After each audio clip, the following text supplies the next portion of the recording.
안녕하십니까. 엄마들을 위한 인문학을 강의를 진행하고 있는 강사 이성구입니다. 오늘은 우리 자녀가 또는 우리들이 그 인터넷 문화 또는 스마트폰 여기에 탐닉하게 되는 사회 구조적인 어떤 요소들을 그 인문학적 사고와 함께 고찰함으로써 생각해 봄으로써 어떻게 대응할 수 있는지를 이제 한번 고민해 보는 그런 시간을 갖겠습니다. 저는 사실은 많은 방송 매체들이 한류 열풍을 매우 긍정적으로 보고 또 그것으로 인한 우리 국가 경제의 어떤 수익 창출이나 이런 것들을 아주 집중적으로 보도하는 경우가 많이 있습니다. 저는 그거를 보면서 물론 부정적인 것만은 아닙니다. 분명히 그 앞으로 그 미래 사회는 정보화 사회 이후에는 그 문화 엔터테인먼트 사회가 굉장히 그 중요한 어떤 시대적인 그 큰 도구가 되고 그 방향성을 끌어가는 것에 대해서는 저는 뭐 부인하지는 않겠습니다. 그런데 왜 우리가 이렇게 전 세계적으로 대중문화가 어마어마하게 발달될 수밖에 없었는가? 왜 수많은 그 서양에서는 그 특히 청소년들이 그죠? 그 젊은 아이들이 한류 문화를 좋아하는가? 또 왜 그들은 드라마 열풍이 일어났는가? 왜 일본에서 아주머니들한테 연사마가 그렇게 인기를 끌었는가? 거기에 이제 대한 보다 깊이 있는 그 원리를 이해함으로써 대중문화나 또는 그 게임을 즐기는 것이 어떤 사고에 기인하고 있는지를 우리 한번 생각해 볼 필요가 있습니다. 우선 저는 실제와 환상은 항상 서로 맞물려 있는 반비례적 관계라고 저는 생각합니다. 즉 실제적 삶이 아주 성숙되고 제대로 이루어지고 자기가 거기에서 어마어마한 행복감을 누린다면은 환상적인 요소는 별로 필요가 없는 거예요. 그렇겠죠? 내가 만약에 아주 취미생활이 다양하고 여유도 많고 경제적인 부담도 적고 해서 뭐 인라인 스케이트도 타고 산악 자전거도 타고 또 실제적인 어떤 직업을 통해서 자아의 어떤 확장을 맛보고 자기의 사회적 역할을 충분히 만끽하는 사람이라면 더 이상 환상적인 요소가 별로 필요 없죠. 그래서 그냥 실제의 삶을 마음껏 즐기면 되는 겁니다. 자, 그런데 이 실제의 삶이 굉장히 고통스러우면 이게 점점 의미가 없고 그렇게 힘들면 이 환상적인 세계가 어마어마하게 필요한 거예요. 자, 이거 한번 생각해 봅시다.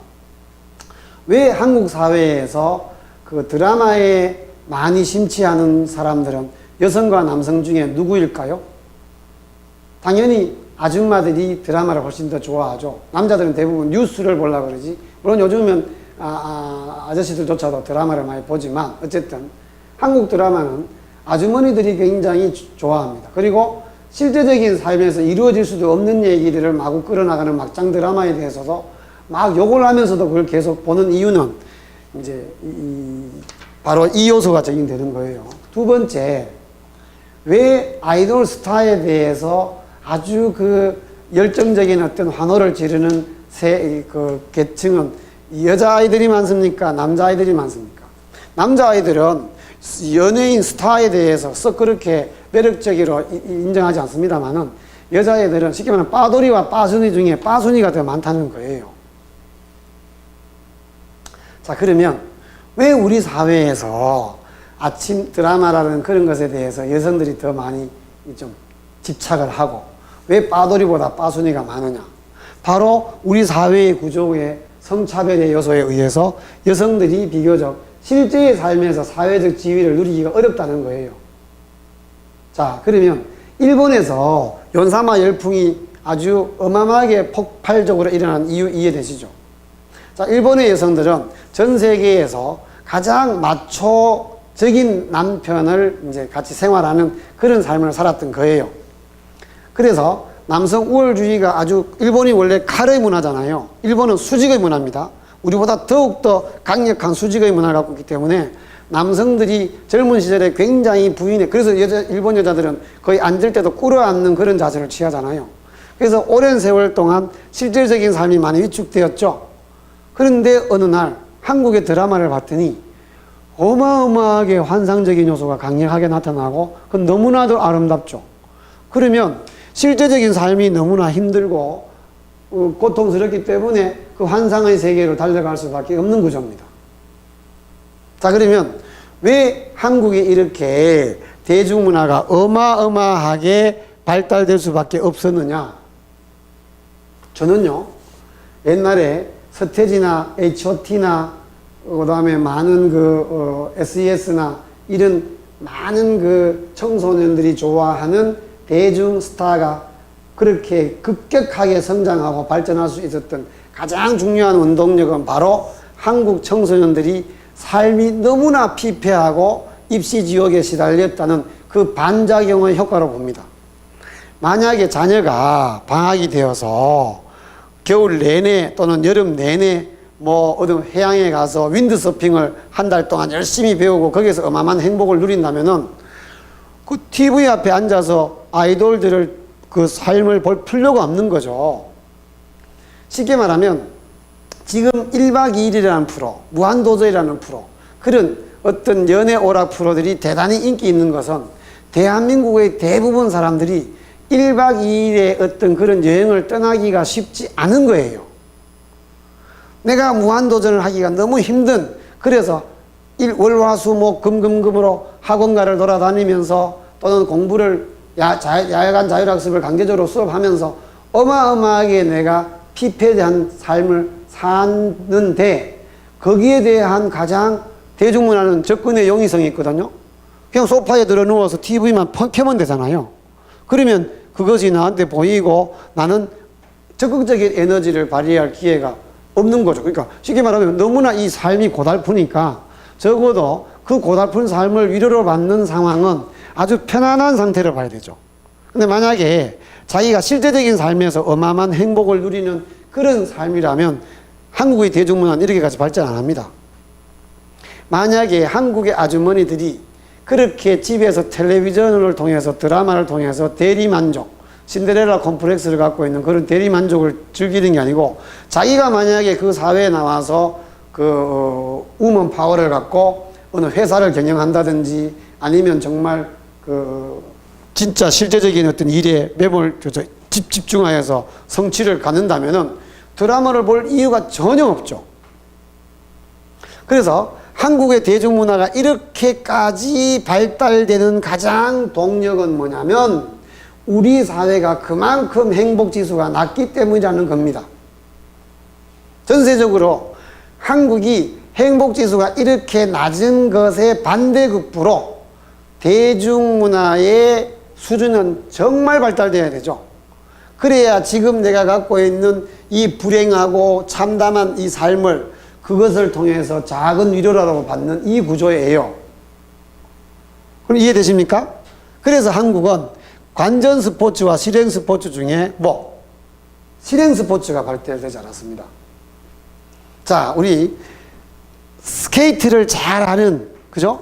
지난번에 우리 빙상 경기에서 우리나라 선수들이 정말 집중적으로 훈련을 받아서 태릉선수촌에서 아주 스타급 선수를 배출했는데, 근데 유럽의 국가들은요, 그렇게 관전 스포츠를 양성하는 그런 시스템이 아닙니다. 쉽게 말씀드리면, 네덜란드가 스케이트를 되게 잘하잖아요. 그러면 네덜란드는 사회 전체가 어마어마하게 대다수의 사람들이 스케이트를 다 즐기는 거예요. 그래서 스케이트 선수가 국가에서 집중적으로 엘리트를 양성한 선수들이 아니에요. 다 개인의 자기의 직업이 있는 거지요. 영국의 옥스포드나 캠브리지 대학에 과연 조정경기 선수가 조정만 잘해가지고 대학에 가는 게 아닙니다. 우리나라는 연세대 야구면 야구만 잘하면 연세대를 들어갈 수 있잖아요. 그건 절대로 용납되지 않습니다. 그래서 절대 다수가 그 운동을 즐기는 가운데 뛰어난 선수를 발탁해서 올림픽에 내세우죠. 근데 우리는요, 국민들의 전체의 실용 스포츠가 발달된 나라가 아니고 한 영웅을 만들어서 그 영웅이 나는 내 삶에서는 그런 스포츠를 즐길 수 있는 시간적이나 경제적인 여유가 없는 거예요. 너무나 경쟁이 치열하고 힘든 삶을 살기 때문에. 그래서 행복하지 않은 이 삶에서 나 대신에 띄워주는 멋진 유명한 스타 선수를 나는 열광함으로써 나의 지금 고통을 잊고자 합니다. 물론 서양에서도 이런 어떤 요소는 분명히 있습니다만은 우리 사회가 좀 더 그게 더 강하다 이 말이에요. 자, 그러면 결국은 민중과 우리가 영웅 중에 우리 사회는 민중 중심의 역사를 더 지지합니까? 아니면 영웅 중심의 역사입니까? 즉 역사의 창조적 원동력은 영웅에 의해서 역사가 만들어집니까? 아니면 민중에 의해서 만들어집니까? 이것도 사실은 우리가 인문학의 중요한 한 파트거든요. 세종대왕이 훈민정음을 만든 것은 세종대왕의 개인적이었던 영웅의 탁월한 능력 때문이냐, 아니면 그 당시에 민중들이 워낙 내후외환을 많이 겪어서 의식 수준이 굉장히 높아졌기 때문에 세종대왕이 아니라 다른 왕이라도 문자를 창제할 수밖에 없는 여러 가지 민중의 어떤 갈등이 있었기 때문에 이게 만들어졌다는 그런 등등의 관점이 서로 차이가 있거든요. 물론 어느 것이 더 옳은지에 대해서는 우리가 또 다른 어떤 깊은 논의가 필요하겠지만은 어쨌든 우리 사회가 거의 다가 이쪽의 방향이 아니고 이쪽의 방향을 두는 거예요.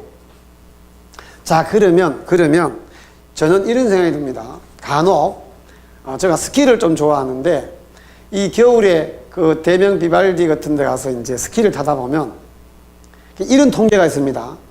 부유층 자제일수록 정말 실행 스포츠나 전문적인 어떤 취미 생활을 어릴 적부터 매우 훈련을 시켜서 즐길 수 있는 삶의 토대를 만들어준대요. 저는 간혹 제가 나이가 한참 들어서 스키를 처음 탔는데 그 6살, 5살 되는 애들한테 저도 사기가 좀 부담이 매우 되는 그 아주 고가의 스키복 있죠. 만약 우리가 아빠가 그런 옷을 산다면 아마 팔이 다 이만큼 되고 접어 올렸을 거예요. 근데 피팅이 딱 되는 그런 스키복을 입고 아주 그냥 에이스급 강사가 한 명을 데리고 아이한테 기초부터 쇼턴, 패러렐턴 이런 걸 아주 자세하게 가르치는 그 모습을 보고 있으면요. 그러면 그렇게 그 아이는 실제적인 어떤 삶에서의 어떤 즐거움을 누리고 다양한 어떤 사고를 할 수 있는 다양한 취미 생활을 확보하잖아요. 근데 가난한 사람들일수록 그런 수준 높은 취미 생활을 어릴 적부터 하지를 못하고 그냥 텔레비전을 통해서 스타들의 어떤 행위를 통해서 대리 만족을 하는 그런 삶으로 간다는 거예요. 취미 생활의 빈부의 격차도 존재합니다. 그러면 우리 지금 자녀들이 결국은 이렇게까지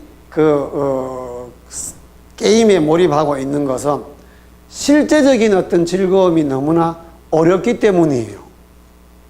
그래서 월화수목 금금금 일주일 내내 학원을 뺑뺑뺑뺑 돌아다니고 아무런 즐거움이 없을 때 어머니의 입장은, 부모의 입장은 그래 네가 힘드니까 이번에 공부를 이렇게 했으니까 그래 오락이라 하려무나, 이게 어마어마한 독인 겁니다.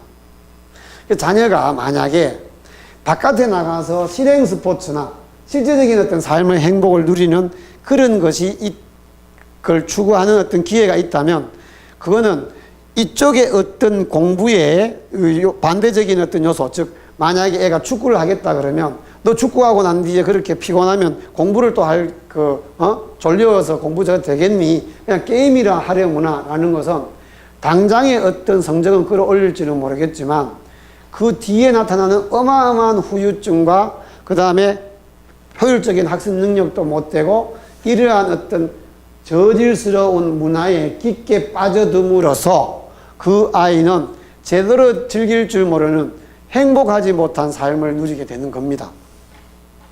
그래서 우리가 자녀들에게 인터넷 게임이나 이런 것들을 이해시킬 때 이 두 가지 실제와 환상적 요소 중에 가상적 세계에 더 즐거움을 많이 누려버리면 우리의 실제적인 삶이 매우 파괴될 수밖에 없다는 것을 잘 이해시키고 또는 그 원리에 의해서 자녀의 실제적인 즐거움을 추구할 수 있는 기회는 반드시 보장해 줘야 그 아이가 바람직한 취미생활과 훌륭한 인격체로 성장할 수 있다고 봅니다.